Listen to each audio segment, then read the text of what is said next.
This meeting is being recorded. Hello, everybody, and welcome to Music Industry Insights Worldwide. Today, we have an awesome guest with us, Sovereign. Hi, Sovereign, how are you? I'm doing good. Thanks for having me. Thanks for coming along. Do you want to tell the listeners a little bit more about yourself, where you're from, and what you do? Jayel with the band Sovereign Being. I play guitar and I write and sing. We released an album last year. Kind of hit a bump in the road, and there was some friction in the band, so the band kind of split up. Currently, I got some members I'm auditioning to get back in the studio. So these guys have committed to help me record 3 more songs. As far as doing live shows, there's no commitment yet. So we have a website. All the music is on Spotify, all the DSPs. So wherever you listen to your music. I'll leave the link in the description. The band started in 2018. Yeah. So yeah, it was kind of depressing when everything kind of fell apart, but you know how relationships are. Yeah, I'm sorry to hear that. And I think that's the struggle with being in a band. You've got to rely on other people and you're a group. If that group doesn't work, then it all goes down the pan. I was looking at forming a group a little while ago, and a lot of people in the industry said to me, you do know if you form a group and one of these people let you down, you're back to square one. So I think it's that balance, isn't it? But finding the right people as well. Right. Prince is one of my people I look up to in regards to being able to do it alone. I did that for a while. Okay. To me, the music, I dominated my emotion, and my perception dominated every aspect of the song. So they all began to sound, they didn't have any individuality. Right. So to me, when you bring in other people, then you give the song an opportunity to be more. Right. Rather than just a monotone. I totally understand, actually. Yeah, I do. But yeah, you do take that risk of,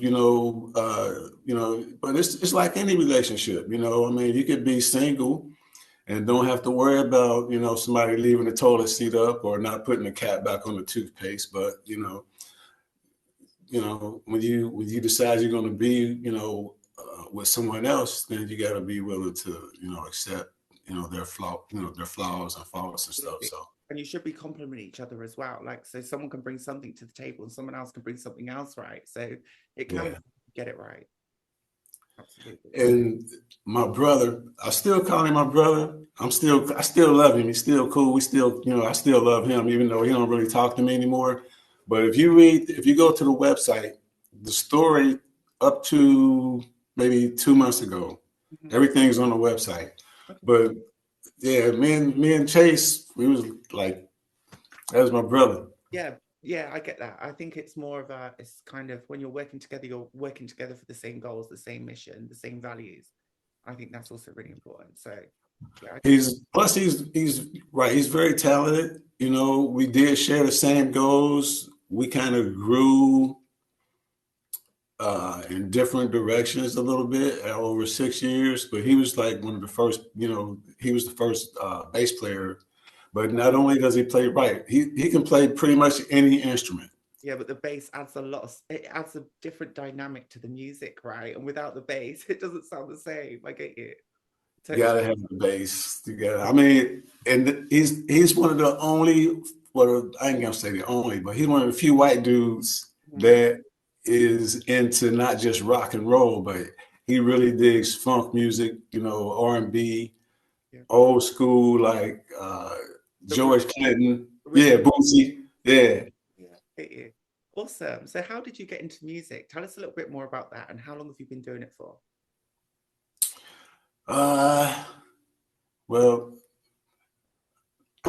Weed is legal now, so I guess I can say it without being a bad influence, but I started smoking weed first, right? Yeah.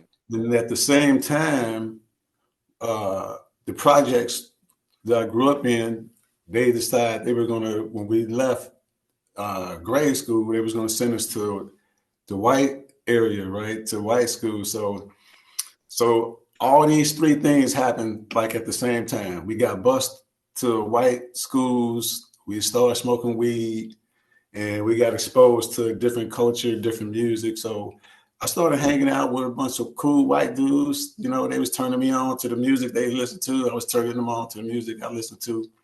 And there was this one particular white dude. Me and him we was real cool. We shared gym lockers. He never said anything about being a musician, right? Okay. He never told me at all. We would just take gym, you know, do our stuff at class or whatever. Yeah. I got to school early one day.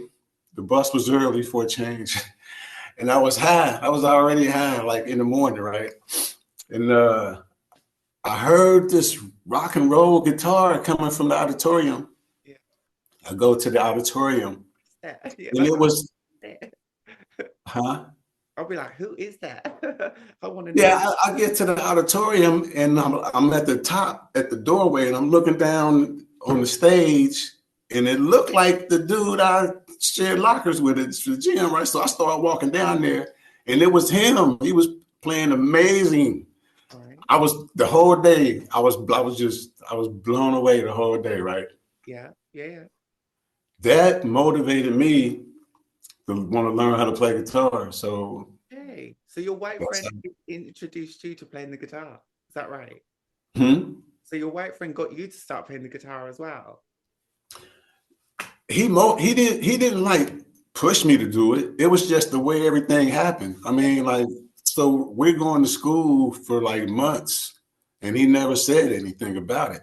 Yeah. And we were talking and cool, getting high, playing basketball, whatever. I just happened to get to school early and I was introduced to rock music. So I knew that guitar sound, right? And when I heard it, I immediately went to where it was coming from. And it was him. It was a shock. There you go. You never know who you might bump into and how things progress later down the line. Sorry about that. No, don't apologize. It's really nice how you say someone inspired you because you don't often hear that, especially coming from a black guy, from a white. So that's really, really nice to hear, actually.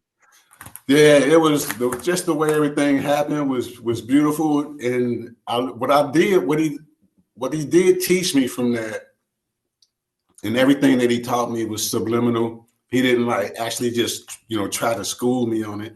It was just what I was able to comprehend and learn was that as good as he could play, he never boasted.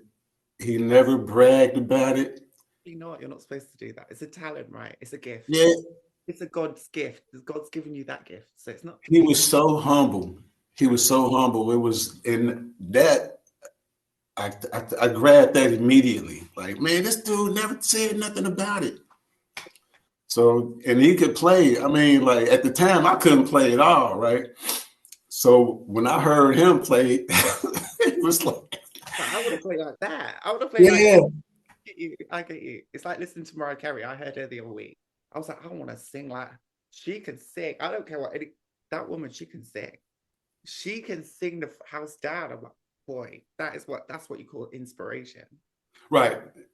And if somebody sets you on fire like that and inspires you, then that is the motivation that will keep you driving through the difficult times. Because it wasn't easy.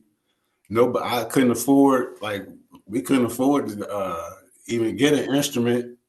It was crazy the way I got the first guitar, right? I went off the questions because I don't want to hear no lies. I don't lie. I'm gonna tell you the truth. I'm gonna tell you the truth. Now, if it's something I feel like, you know what, you don't need to know that, then I ain't gonna say nothing, but I'm not gonna lie about it. Cool. That's cool. That's cool. I like that. So tell us, what kind of challenges and barriers have you faced accessing the music business, the industry, progressing to where you get today? You've obviously mentioned some of those things, but what have been the main challenges for you and how have you progressed from those?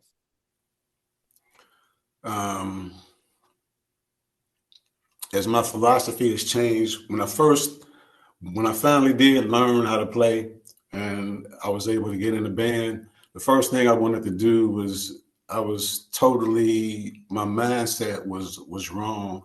Yeah. I wanted to just follow the path of sex, drugs, and rock and roll type of deal. Everybody looks at that. It's like that's success. Oh, it's really not.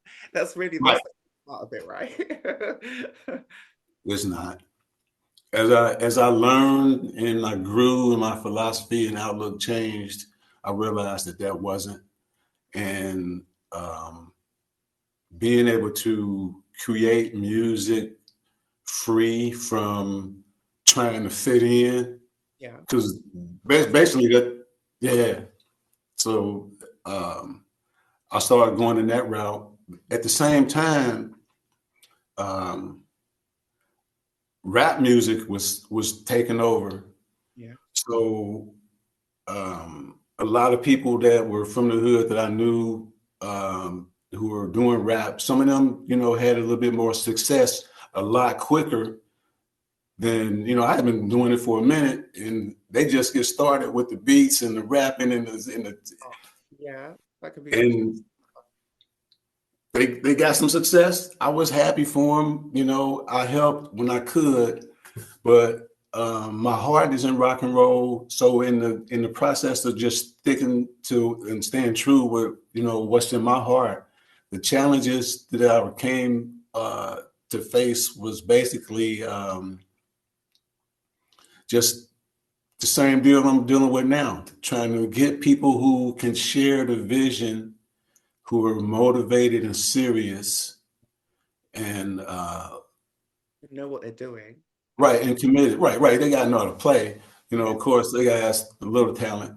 But I found that it ain't really like some of the people that I've been going to open jams to meet musicians. It's really good. Open jams are cool. Love that. Open mic nights, open jams, networking. You just go meet other like-minded creatives. I love that kind of stuff. It's really good. They got that going on here in Cincinnati. So it's pretty just about every other day you can find an open jam. Awesome. What I've experienced is the musicianship is from beginners, intermediate to really skilled people, right? Yeah. The intermediate people have more commitment to me. Oh. So some of the people I've just reached out to help me, they may not be super duper, throwing down on their instrument like, they will be if they keep practicing. Yeah. But their commitment and their outlook and their dedication is there. And sometimes that's more important because it's more important than money. And I think, this is where I struggle with music. Sorry to interrupt you on that. I found it's become more middle class than it used to be.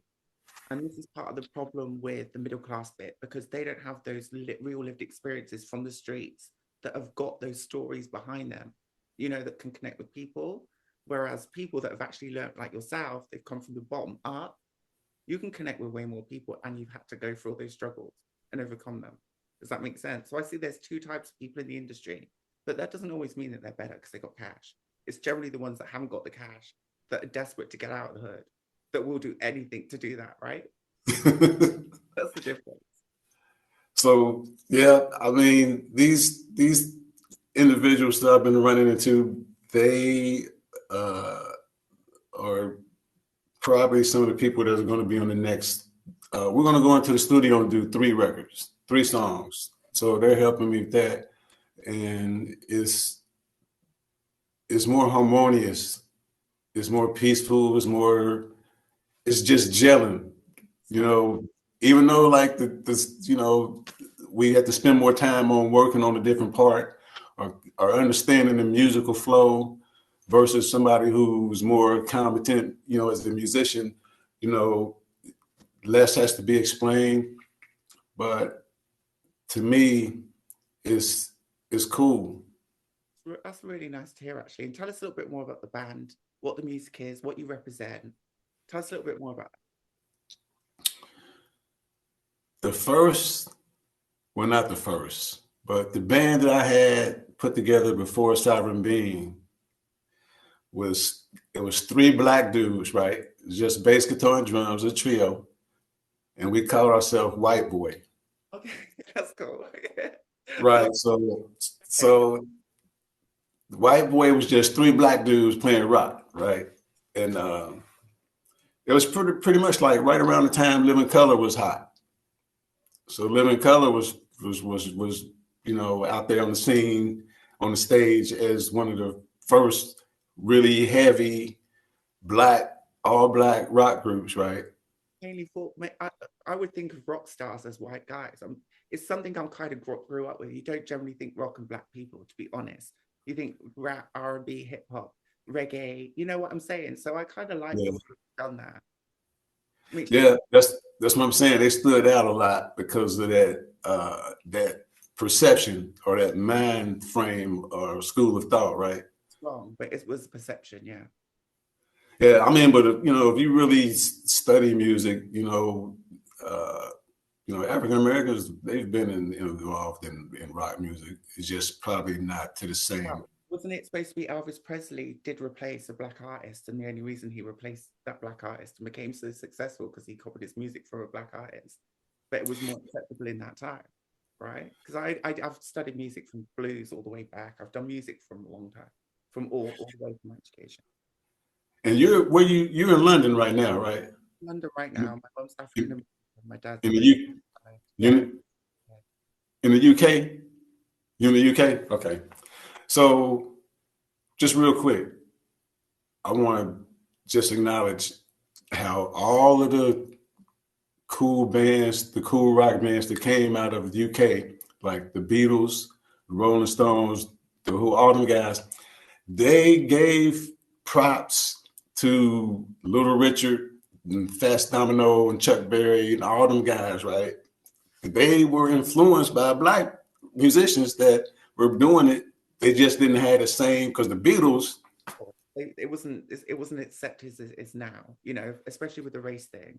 It was very segregated back then. So the Beatles were influenced by them and went to have way more success than any of them guys.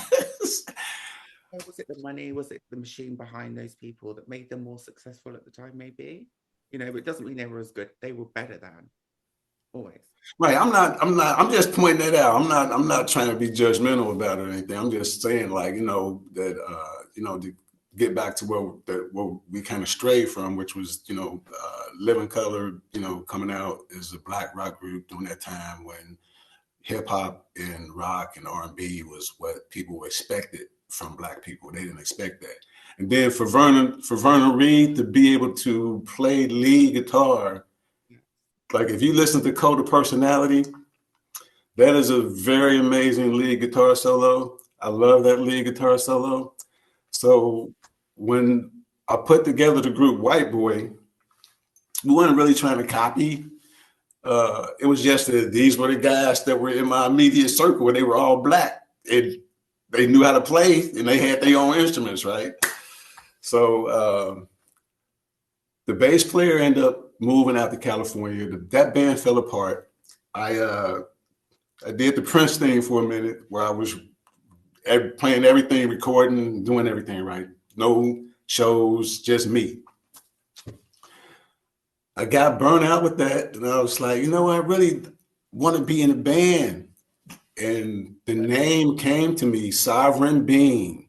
Now, Sovereign Being is the philosophy behind that is, I think each of us as a being, as a human being, you have sovereignty over your emotions, your habits, and pretty much everything about yourself. You don't have any sovereignty over other people. Just you got to control yourself, right? So that's the whole. It's a more spiritual thing in regards to being to dominating your growth and your direction and your personal philosophy or outlook or constitution that you have, that you live by. So I met Chase and we were able to put the band together. We recorded the album At the same time, I met Chase. A couple months later, I met a beautiful woman. Okay. Congratulations. She influenced pretty much every song that's on that album. If you listen to the album, Okay. Yeah, I'm gonna have to check it out when I'm finished. I haven't listened to it yet, but I will. the first single that we wrote, "Dear Love," that's about her. Pretty much every song on there, 90% of those songs. Right. Wow, so that's kind of funny, isn't it? So that's actually from the R&B roots. Huh? That's actually kind of, you've kind of like mixed a bit of R&B into that as well, because that's generally about love as well, isn't it? In my growth, like I stated, when I first wanted to be sex, drugs, and rock and roll, famous, all that stereotypical stuff, where I've evolved to now is not that. And it's so inclusive in regards to my entire outlook on life that I don't look at music as being chopped up with this is for this is for that, this is it. It's not that anymore. To me, it's all music. I love that, actually. I think that's more of a marketing thing, and I'm glad you touched on this, because I always look at equality, diversity, inclusion. What is your thoughts and feelings on that at the moment? And obviously, you've come from a background where you've had to struggle and fight and find your voice. How is it important for you to be diverse and see diverse voices doing what you do? I didn't really judge myself based off of the perception of what other people would think or how they were looking at it. I just go with what, I'm feeling is the direction that's in line with my purpose. I think everybody comes to the planet to bring everybody else their gift. Like you came to the planet to bring us something, right? It's not for you, it's for us. Right? Often I wonder, God, when is that time? But it's about time. Yeah. Everybody's got to discover that, right? So you're not going to be able to really discover it if you continue to be influenced by what other people think, and what's expected. This is what they want you to do. This is what they said. I would do that. I'm quite a Right. rebel in that respect, which I quite like. And I'm sure that's where your music actually comes into it too. Because it is kind of rebellious, your kind of style music as well, right? It's a bit rebellious to it. It's only rebellious based off of the perspective of the observers. Now, some observers are going to look at it as being liberating, Yes. enlightening, influential. Other observers are going to look at it as like, hey, what are you doing? Okay. So, I mean, if you want to really be free within yourself, then the first thing you got to do is break away from what other people think about, because we all fighting a great battle. Everybody, we got to be nice to everybody because everybody here is fighting a great battle. You're trying to discover what this is, what your purpose is, what all this is about, and you just. Is that? No. It's a hard knock life, as Jay-Z would say. Life, as Jay-Z would say sometimes. It can be. So, I mean, genre and influence, I do have a lot of influences, because the way I came up, and we can't come up listening to what they call black music. A unique situation or opportunity arose where I really didn't have a choice. They was like, this is the school you're going to, boom. Me, actually, funnily enough, I went to a private school from two deaf parents, couldn't sing, and they forced me to do music. I had to sing, but that paid for the fees. Do you get it? So, it's a love-hate relationship. I wanted to do it, and I was living with my grandparents. She's like, "You're doing it. I didn't have a choice. You're doing that." I was like, "What? You're doing it. No choices." Wow. So, a lot. I mean, that's a blessing to be able to have the luxury to go to a private school in one way, and then in another way, maybe it's not, because when you are segregating yourself from a certain class of other people. And I didn't And grow only, I didn't grow up with those kind of people. I grew up from the streets. So when I was going there, I was like, you don't talk like us. You don't sound like us. You know what I mean? So I had to deal with all that as well. That was hard. so you were perceived as a rebel because if you grew up in the hood and then Always. you went to this rich school with these other people who had no contact with the hood. Mummies and daddies were judges and lawyers and God knows what else. They used to come to school in their Range Rovers, Mercedes, Jaguars. There was me coming in a school minibus. Do you know what I mean? So you were the only source of the hood or that type of lifestyle outside of their immediate circle. Yeah, but look at me, like they wouldn't look at me and think well, I am, but you know, some people look at me and think, oh, yes, you know, you're just who you are and you're all right. But to these lot, because they're rich, they could tell. They could tell. And now when I see them, I'm like, I can tell. Straight away, you just learn things, right? When you grow up, you kind of learn different cultures and atmospheres. You understand it. I understand. I think like when you first get here, when you first get to this planet, when you're a little kid, that's when you really have the opportunity to think freely up until the point where they send you to school. Right. So once they send you to school, they start teaching you how to think. Right. This is how you do this. This is that. This.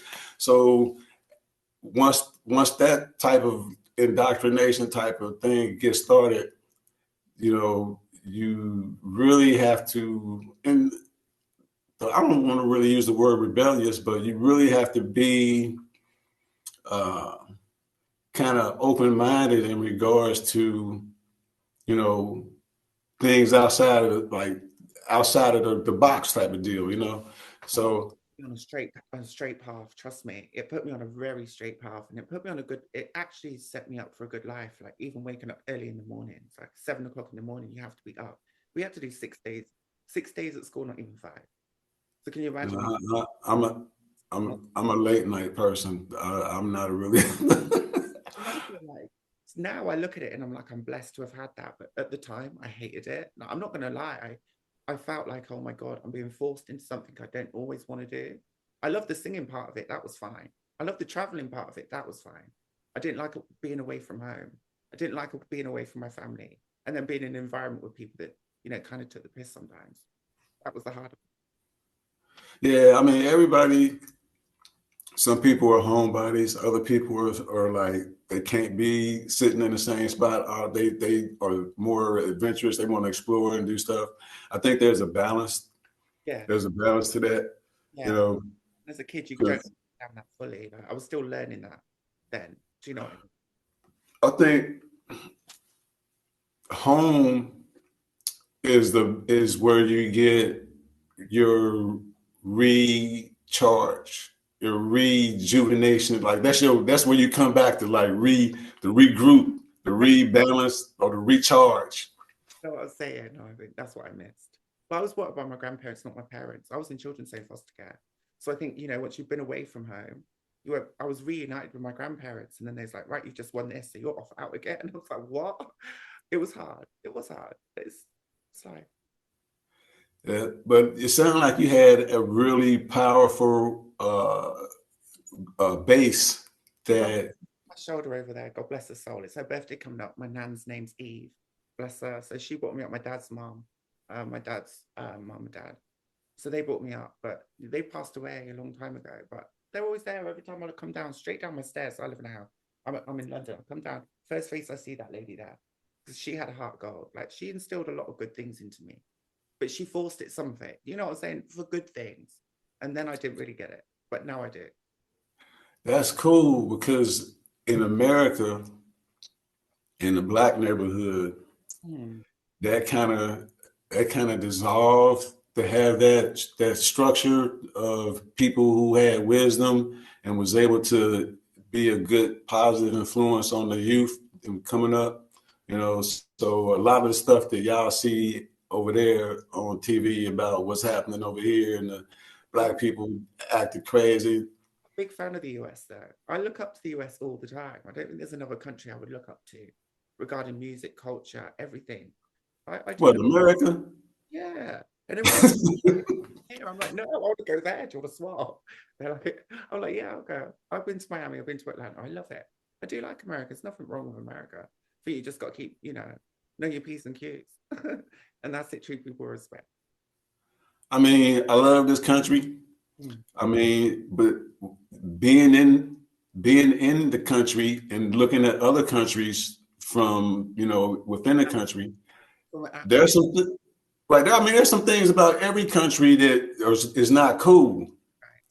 But then there's some things about that same country that is cool, so like America's got a lot of cool things about it that I know other people from different countries look and see like, oh, wow, that's cool, but it's more than that though. It's like looking at a piece of candy, that's in a beautiful wrapper. But when you open it, it's like somebody dropped it on the ground when it was wet and it's got all this stuff on it. So you got to pick all this stuff off of it before you can put it in your mouth. So, and that might not be a good analogy, but like I said, I love this country. It's got a lot of good things about it, but I get influenced. Like I said, I love the Beatles. I love all the music that came out of Europe and the UK. I got a big picture of the Beatles sitting right here. Same birthday. And it's got the same birthday as me. October the 9th. So yeah, we've got the same birthday. And I've been to the place where they started as well, in Liverpool, because they come from Liverpool, the Beatles. I've been to their first place they performed. It's awesome. You've been to Liverpool before? Yes, I have. Yeah, where they first performed. Okay. Exactly. Yeah. I have. Yeah, from what I learned about them, they were doing shows in Germany. Before they came to the United States, they were doing shows. They were, they had a good support system and they had a good promoter. They had good connections to get them some good shows, right? Yeah. And so they honed their live performance skills, because that's the thing that's under people really don't understand. I still get nervous when we step on this, like when we about to do it, when we was about to do a show, like right before you, even up until that very note, is nervousness. It doesn't, for me, kind of subside until we get into it. Once we get into it, I get you. It goes away. But yeah, the Beatles, from the UK, there's a lot of other countries that, have other things, not just music, that has influenced me. So I try to not segregate the things that people normally try to say, this should be right here, or this should be right there, and this should be right here. And it started with music. So now I can do that about different cultures, different countries, people, awesome. People's lifestyle, I don't, because everybody, like I said, everybody's fighting a great battle. So you really, pretty much, everybody's, trying to figure things out, survive and put a smile on their face, basically, right? Make yourself happy and everyone else around you happy. That's on top of the things that you think about when it's just you. That's the stuff that you have been programmed to focus on. Like, hey, I gotta go to work. Right.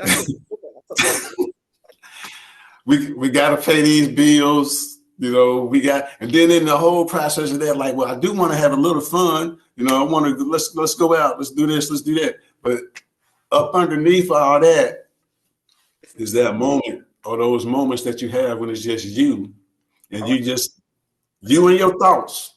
No, I don't like that. That scares me, because I'm sat here in silence. I have to do something, and then I'm like, right. Nah, I don't like. I feel uncomfortable when I do that. Nah, you gotta. That's good for you. You gotta be able to do that. I'm still working on that one. Then see, I left it down. Right, I gotta get up. Right, I gotta do this. Right, I gotta do this. I can't. I don't know what it is. It's something inside that maybe I still got to deal with that. I do meditation. I do affirmations, but meditation is cool. That's one of your tools that you use to help you do that. Okay, because It teaches, basically, none of us have ever been taught how to properly think, what thought is, what is thought, you know? So none of anything about thought, thinking, or how to use it, that wasn't taught. It was just, it was just like, this is what you focus on. This is in the process of focusing on it, you think about these things, right? So yeah, a lot of people turn to different substances. Like I don't get high anymore. Drink now and again. I'm not gonna lie. Not gonna lie. But you know, I had some coffee here, but I'm sure that little drop is like really cold right now, so it's over for that. But I don't smoke weed anymore. I don't knock people who smoke weed because yeah, that's fair enough. I'm a connoisseur. I still like weed. I can still roll you a joint. You know, I can still roll it up. When people have weed around me, I'll be like, yo, let me smell that. I want to look at it, smell it, like, oh wow, I like this, you know. But I just don't smoke it, right? Fair enough. We've got 1 minute 40 seconds because our time runs quick on this show. Do you want to tell them about how they can connect with you, where they can find your music, and any social media platforms that you might have? I don't have the www.sovereignbeingband.rocks, ROCKS. So it'll be www.sovereignbeingband.rocks. Go check Sovereign Being out. And Jayel, thank you ever so much. I want to say a massive thank you to you, your energy, your expertise, and your knowledge. Wow, this has been a good one. So thank you. I really appreciate it. Ms. Mendez, thank you for having me. I appreciate it. Peace. Thank you. Peace out. Bye. You're welcome.